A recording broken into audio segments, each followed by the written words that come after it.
The backcourt leaders for Danvers High Basketball are with us, John Amico and Eric Martin. And John, let me begin with you.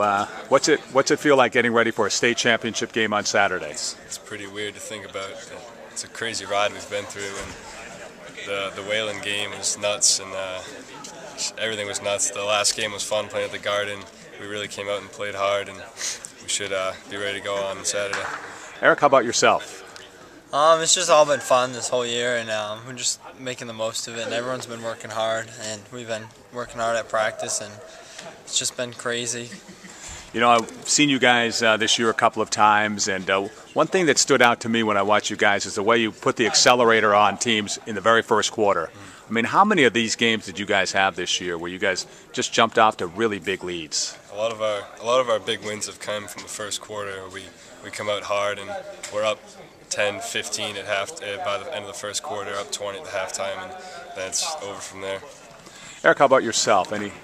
That's been where we got to start everything, and just get out on other teams and just make them feel like they don't belong on the same court as us. Well, let's your teammates. I want you to, Eric. Maybe you could start. If you could mention one other teammate on your club that's made a contribution that, whether it be significant in the fact that he gets a lot of coverage, or maybe not, just some way this other teammate of yours contributes. Who would you say? Nick Bates has stepped up a lot in the playoffs, and he's just been playing well, and he's been a big contributor. He's been rebounding the ball well, and he's starting to score again like he has been. John, how about yourself? I'd have to say George Murray and Danny Connors are two big men. George has had 20 the last two games, and Danny had 17 and 18 the first two games, so they've been rebounding good, and they've been putting the ball in the net for us, playing good deep. All right. Now, one last question from both of you is that as you look back at the regular season, the season that got you, you know, that you were able then to qualify for postseason and move through postseason now, but you know, obviously you take a lot of pride in winning the Northeastern Conference title, but what games kind of stand out for you guys? Eric, how about yourself? Before the playoffs, what kind of games were kind of statement games for Danvers basketball? Well, even though we lost the Winthrop game, because those are the type of games that get you ready for the tournament, and then probably the Bill Rickett game, that was our last win in the season, just getting ready for the tournament, and then we just kept moving on to the tournament. John?